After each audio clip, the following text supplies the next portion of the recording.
Toujours vécu dans l'ombre de la 205, aujourd'hui je vous présente une GTI de première génération. Je vous propose de me suivre dans l'essai de cette Peugeot 309 GTI.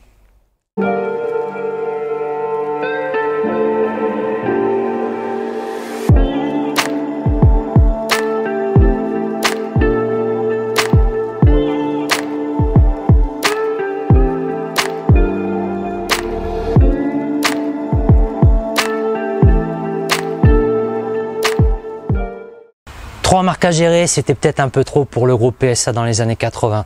Le groupe décide de faire disparaître le légendaire constructeur Talbot au milieu des années 80. Néanmoins, la marque avait dans ses valises un projet, le projet C28, encore connu sous le nom de Talbot Arizona, la concurrente directe des Renault 9 et Renault 11.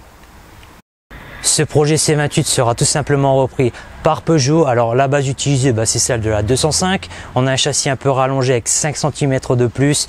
La Peugeot 309 5 portes sort le 11 octobre 1985, très exactement. En 1986, version 3 portes et puis naissance bien sûr en même temps que cette 3 portes de la 309 GTI 3 portes. Alors je vous présente aujourd'hui un très bel exemplaire en phase 1 de février 1987 que je vous laisse observer pendant un petit instant. Les premiers exemplaires de cette 309 GTI seront livrés dès début 1987. La voiture reste compacte, 4,05 m de long, 1,62 m de large. On reprend moteur, boîte, train roulant de la 205 GTI 130 chevaux. Donc un cocktail qui est à la base déjà bien réussi. La voiture fait le 0 à 100 en 8 secondes 5. C'est vraiment assez performant pour une GTI de l'époque. Vitesse max 206 km/h, c'est pas mal non plus. Et puis un prix attractif placé à 97 500 francs. La 309 GTI sera proposée en version 5 portes dès 1987. Pendant ce temps, Peugeot commercialise un kit PTS. Alors il porte la puissance à 165 chevaux avec l'ajout d'un turbo. C'est ultra rare, ça coûtait très cher à l'époque, 40 000 francs de plus par rapport au prix de vente. Si vous avez des infos sur cette voiture, notamment combien il y a eu d'exemplaires produits, combien d'exemplaires sont encore en circulation, indiquez-le dans les commentaires, je vous remercie. En tout cas, une version Goodwood sortira également au Royaume-Uni. Elle reprend un peu l'esprit de la 205 GTI Griffe, un vert foncé spécifique, des jantes foncées, volant uniquement à droite bien sûr, et puis seulement 398 exemplaires produits. C'est un vrai collector. Aujourd'hui en plus elle est très belle. Également sortira, et vous le savez tous, une 309 GTI 16. Alors 160 chevaux, 975 kg. On reprend le moteur 16 soupapes de la 405 MI16. Elle sera bien sûr élue sportive de l'année par le magazine Échappement en 1990. Vous le savez, sur Overdrive AM, j'adore vous présenter en détail les moteurs des voitures que j'essaie. Sur cette 309 GTI, le bloc est le moteur XU9JA. C'est exactement le même moteur que sur la Peugeot 205 1,9 litre 930 chevaux. On a seulement 50 kg environ de plus à emmener que sur la 205. La voiture fait 930 kg à vide. Donc elle a vraiment un caractère de GTI très vif. Ce moteur, c'est donc un 4 cylindres, 8 soupapes. On a 130 chevaux à 6000 tours, 165 Nm de couple à 4750 tours. Bien sûr, la puissance baissera à partir de 1992 avec l'ajout de catalyseurs sur l'ensemble des GTI de la gamme de chez Peugeot. Je vous propose tout simplement d'écouter la sonorité de ce petit moteur XU. Je vous précise juste que notre exemplaire est équipé d'une ligne inox sur mesure.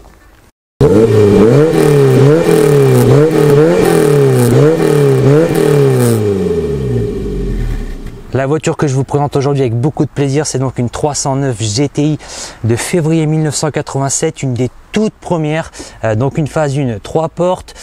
Cette voiture, elle a 144 000 km d'origine, elle n'a jamais été restaurée, il y a 2-3 parties qui ont été simplement reprises en peinture, et puis elle est entièrement d'origine, mis à part sa ligne d'échappement qui est une ligne inox sur mesure. Alors à l'avant de cette 309 GTI, moi ce que j'aime particulièrement, c'est ce pare-choc spécifique. Alors vous aviez à l'époque des longues portées jaunes, attention maintenant elles sont introuvables avec ce fond jaune, je vous le dis, mais c'est très difficile à trouver. Si vous en achetez une et qu'elle sont abîmées, faites attention parce que même sur les sites de petites enseignes, etc., on n'en trouve plus avec le fond jaune.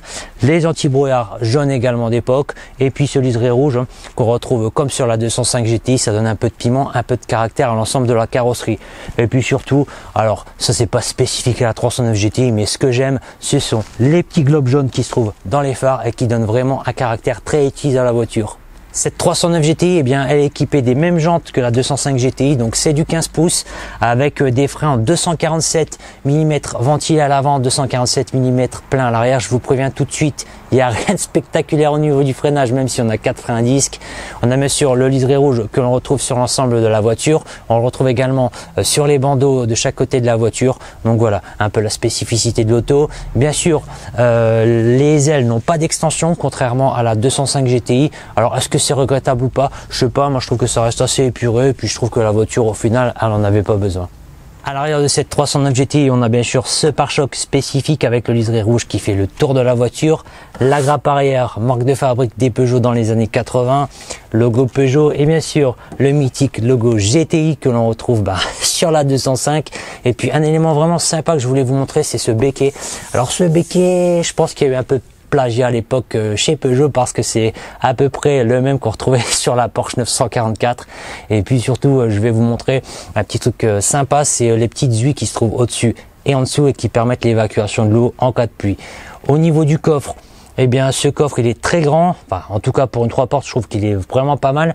Vous retirez la plage arrière et vous rentrez votre TV cathodique sans problème, il y a beaucoup de place. Seul petit défaut c'est le seuil de chargement, déjà à l'époque on s'en plaignait, il est assez haut et tout simplement ça a été corrigé lors de la sortie de la phase 2 de cette 309. Je ne sais pas si dans les années 80 Peugeot ne travaillait pas avec les ingénieurs soviétiques de chez Lada, mais en tout cas l'intérieur il est terne. Et en tout cas notamment la planche de bord, quand on la regarde elle est assez carrée, assez terne et franchement les plastiques sont de qualité très moyenne. Au niveau des options dans cette 309, on est vraiment sur le minimum syndical. On a une petite horloge, attention à quartz s'il vous plaît, elle fonctionne désormais quand elle veut. On a ensuite tout ce qui est commande de warning, anti-brouillard avant-arrière, dégivrage et puis un petit truc sympathique, le lave-glace à l'arrière qui actionne en même temps l'essuie-glace arrière. On a ensuite tout ce qui est commande de chauffage et puis de ventilation, donc voilà, c'est vraiment basique. Au niveau des rangements, on n'est pas trop mal loti, j'ai envie de vous dire. On a un rangement sur la console centrale. Bon, il est assez grand. On peut y mettre ses cartes Pokémon ou ses Poké si on veut. Un rangement sous le volant qui se trouve juste ici. Et puis un vide-poche à gauche, un vide-poche à droite. Alors attention, ces vide-poches, ils sont fragiles parce que le plastique vieillit mal. Déjà qu'il est de mauvaise qualité à la base, ils ont tendance à casser. Et pour les retrouver, eh bien, faut se lever de bonne heure. Au niveau de la boîte à gants, c'est un peu la même chose. On a un peu peur de l'ouvrir pour ne pas la casser. Allée de contenance moyenne, c'est correct, mais là encore une fois, elle a un peu du mal de temps en temps à fermer et puis le plastique peut facilement se détériorer. Alors dans cet intérieur, on retrouve un pommeau rouge qui donne un peu de piment de sportivité à la voiture. C'est le même que sur la 205 GTI 130. Et puis petite spécificité de la 309 GTI, eh bien, ce sont les commandes des custodes arrière. Donc on peut ouvrir les vitres depuis la place du conducteur ou du passager à l'arrière, donc ça fonctionne par câble et franchement ça c'est très sympa, j'avais jamais encore vu ça sur une voiture. Et puis sous le levier de frein à main, vous avez ici la petite manette qui permet d'actionner la trappe à essence lorsque vous voulez faire votre plein. On a ensuite bien sûr ce volant spécifique à la 309 GTI, alors un 4 branches, une jante très épaisse j'ai envie de vous dire, mais par contre attention, on a l'impression que c'est du cuir mais pas du tout, c'est de la mousse bien compensé, c'est bien dense. Et puis ensuite bien sûr on a ce compteur spécifique à nouveau la 309 GTI. Alors là on est assez gâté par Peugeot, on a pas mal d'informations disponibles parce que la voiture est une sportive. Compteur gradué jusqu'à 220 voire 230 avec le trait supplémentaire, bien sûr jauge à essence et puis température d'huile, température d'eau et bien sûr pression d'huile. Et puis ensuite à l'intérieur de cette 309 GTI on a ces sièges que je trouve vraiment cool. Alors attention, ils sont beaucoup plus confortables je trouve que sur la 205 GTI, mais c'est normal, la voiture a vocation à être une familiale par rapport à la 205. Ils ont un peu moins de maintien au niveau des bourrelets, ça c'est sûr, mais je trouve pas ça forcément gênant, c'est du velours. Cette sellerie ici est spécifique à la 309 GTI phase 1. Alors attention, lorsque vous achetez une telle voiture, faites attention que les sièges ne soient pas détruits, qu'ils doivent être en bon état, parce que pour l'instant moi j'ai pas trouvé de revendeur qui refabrique cette sellerie malheureusement. C'est un peu dommage parce que ça devient de plus en plus dur à trouver en une 309 GTI en bon état, notamment avec un intérieur pas trop usé. Donc voilà, si jamais un refabricant, quelqu'un qui qui vend des selleries déjà pour les 205 GTI et puis pour les 309 GTI 16 et les phases 2 voient cette vidéo, n'hésitez pas à vous lancer dans la refabrication de ces selleries. À l'arrière de Z309, je suis installé comme un prince. Je vais vous montrer ça tout de suite, mais regardez quand je ferme le siège. Je suis très bien installé, j'ai encore de l'espace pour mes jambes, c'est vraiment cool et c'est surtout dû au caractère familial de cette 309 puisqu'elle est un petit peu plus longue que la 205, donc on a un peu plus de place pour les jambes à l'arrière. Bien sûr, on retrouve la banquette spécifique à cette 309 GTI qui reprend les mêmes motifs que les sièges à l'avant avec ses liserés rouges très sympas et ses velours très confortables. Et puis ce que j'aime beaucoup dans cet intérieur que j'ai pas encore vu sur notre voiture pour le moment, c'est ce système d'attache des ceintures. Donc je vous montre, voilà, ça se fixe ici. Je trouve ça assez original en fait, c'est pour ça que je voulais vous le montrer. Et puis bien sûr, on a des vides-poches à droite et à gauche, et puis un petit cendrier de chaque côté qui se ferme un petit peu mal, mais bon, c'est toujours sympa d'en avoir un quand on veut se fumer une petite clope sur les longs trajets autoroutiers.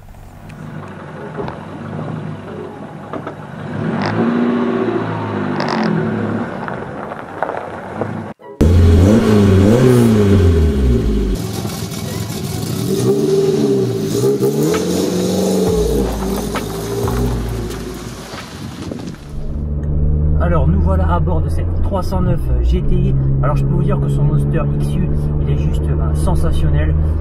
La voiture fait 930 kg pour 130 chevaux, elle est très nerveuse, on n'a pas beaucoup de poids à emmener, les accélérations sont vives et franches. Si je devais comparer un petit peu par rapport à ma 205 GTI, je dirais que les accélérations sont un petit peu moins franches, voilà, mais pas grand chose.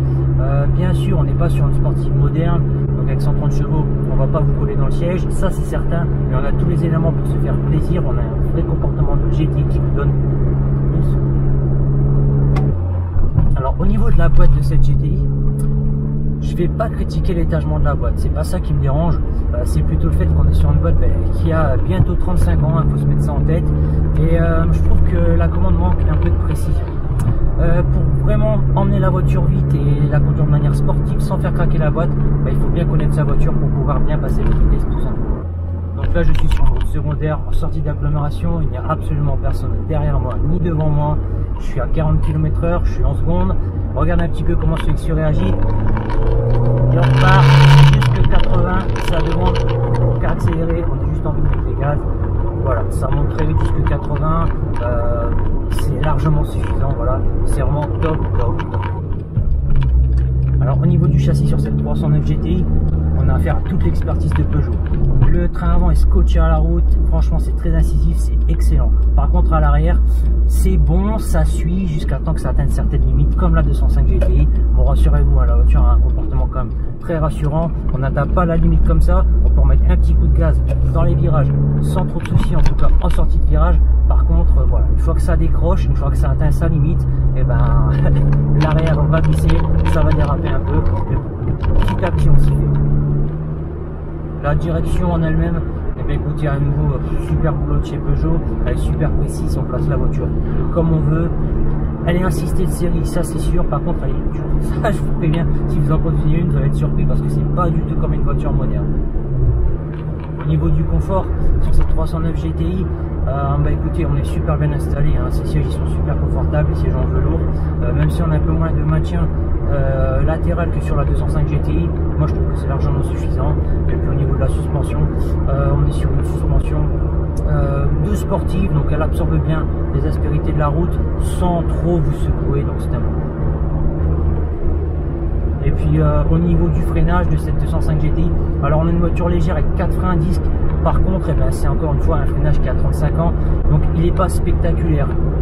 Ça manque un peu d'attaque à la pédale, il est assez endurant, mais voilà, c'est pas un freinage de voiture moderne, de sportive moderne, on va pas pouvoir emmener la voiture comme ça sur circuit, ça c'est sûr.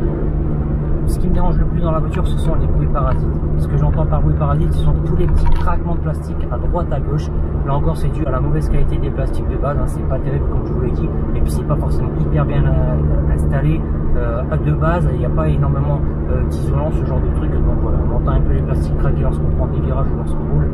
C'est ça le souci principal de cet intérieur.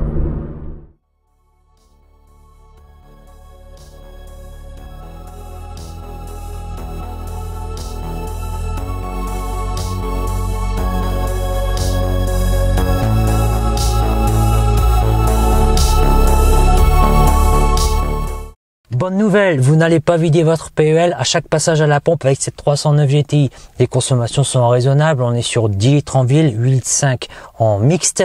Et puis bien sûr plus, si vous tapez dedans, comme d'habitude on est sur une sportive, je trouve que c'est vraiment pas mal pour un moteur qui a été conçu il y a plus de 35 ans. Cette 309 GTI, elle est bourrée de qualité. Pendant longtemps, on ne s'y est pas intéressé, tout le monde ne voyait que les stars, la 205 GTI, la R5 GT Turbo. On commence seulement uniquement maintenant à vraiment s'intéresser à cette voiture. Mais est-ce que c'est pas un peu trop tard? Parce que franchement, on en trouve très peu en bon état. Pendant longtemps, la voiture faisait entre 2 et 3 000 euros à la cote. Aujourd'hui, on voit des exemplaires en vitesse aller jusque 10 000 euros. Mais même quand je regarde ces exemplaires qui sont apparemment restaurées par leur propriétaire, elles sont jamais nickel. Quand je vois les annonces, il y a toujours un truc qui va pas. C'est pour ça, honnêtement, je pense que maintenant ça vaut le coup de commencer à reprendre une bonne base et la restaurer entièrement. Ces autos, à mon avis, dans quelques temps, elles vont dépasser les 15 000 euros parce que grosso modo, on est sur la même voiture qu'une 205 GTI 1,9 litre. Faut bien se mettre ça en tête, hein. C'est les mêmes trains roulants, même moteur, même boîte, même comportement. Une machine à plaisir, j'ai envie de dire. Donc voilà, aujourd'hui la cote LVL est de 8 000 euros. Je vous conseille 7 500 pour un bel exemplaire, mais franchement, essayez d'en trouver un et dépêchez-vous. En phase 2, on les trouve un peu plus facilement et peut-être un petit peu en meilleur état, mais c'est pareil, ça court plus les rues. Tout simplement, les gens commencent à s'y réintéresser à nouveau parce que c'est juste une fantastique GTI. Pour une 309 GTI 16, ça fait déjà un moment que ça a bien augmenté. Les prix deviennent hallucinants. J'ai vu de beaux exemplaires jusqu'à 30 000 euros sur certains sites. Franchement, la moyenne pour un exemplaire en bon état pour une GTI 16, c'est 16 000 euros. Mais c'est normal, il n'y en a plus. Et c'est une voiture fantastique, une super sportive, une des meilleures GTI qu'il y a pu avoir. Au niveau des points, vérifiez sur ces 309. Déjà, la corrosion. Alors, la corrosion qui est souvent située au niveau des bas de caisse à l'arrière. Donc, il va falloir vérifier que ça ne rue pas à ce niveau-là. Vérifiez également les fonds de coffre. On ne sait jamais. Vérifiez tout ce qui est électrique. Ça paraît dingue, mais ces voitures, elles ont souvent des petits problèmes électriques. Je vous explique. Il peut y avoir des masses dans les feux. Effet sapin de Noël. Il peut y avoir votre commodo qui est un peu sale, voilà. Va falloir le démonter, nettoyer, sinon vous allez avoir des faux contacts. Certaines pièces spécifiques sont difficiles à trouver, notamment par exemple, c'est dingue, hein, mais le moteur d'essuie-glace arrière, on le trouve plus. Peugeot n'en a plus.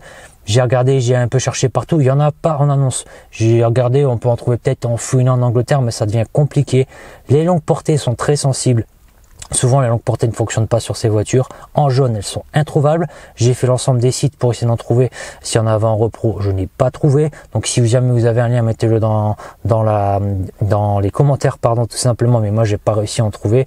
Mais souvent, les longues portées fonctionnent plus parce qu'elles sont très exposées, vous savez, dans le pare-choc. Du coup, elles prennent l'humidité, elles prennent un peu tout ce qui traîne sur la route. Elles finissent par, tout simplement s'oxyder. Toutes les connexions sont oxydées. Il faut tout revoir. Également, les relais au niveau des longues portées.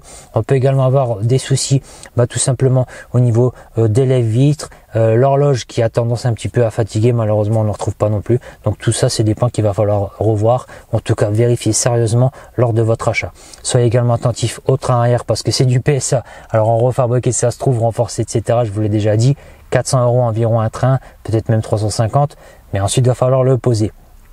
Et puis surtout, vérifier à l'intérieur qu'il n'y a pas de plastique trop cassé. C'est difficile de trouver des pièces.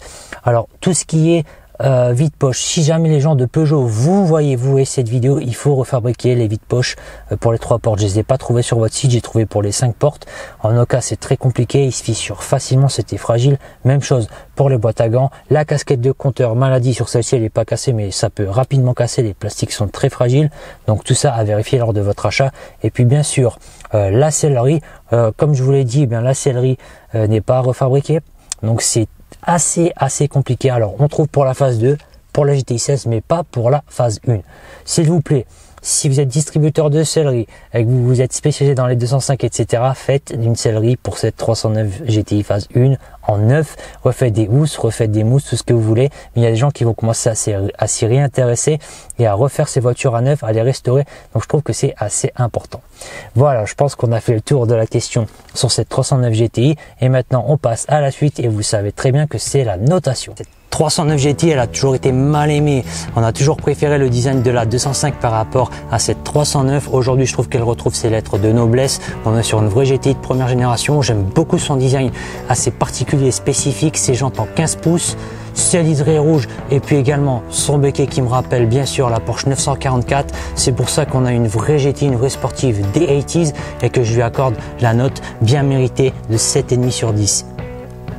C'est sûr que cet intérieur, c'est pas le plus bel intérieur que j'ai vu. La planche de bord est assez terne, les plastiques sont assez fragiles dans cette 309 qui était déjà de qualité moyenne, j'ai envie de dire à l'époque. Alors quelques éléments spécifiques relèvent le tout et la sportivité, comme ces sièges avec leur liseré, le pommeau rouge ou encore le volant spécifique. Et puis surtout l'intérieur est très confortable, on a pas mal de place, donc je vais lui accorder la note de 6 sur 10.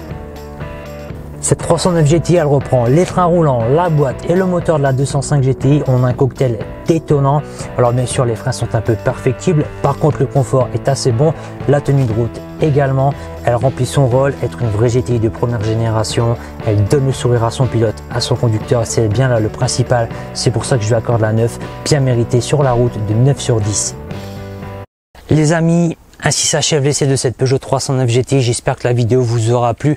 C'est vous qui me donnez la force de continuer, d'aller plus loin, de faire de nouvelles vidéos, de trouver des voitures. Donc si jamais vous avez une voiture sympa, vous voulez que je la filme, contactez-moi, envoyez-moi un mail. Vous avez bien sûr le mail dans la description. Mettez un pouce bleu, likez la vidéo, partagez-la, surtout abonnez-vous. C'est ça qui me motive.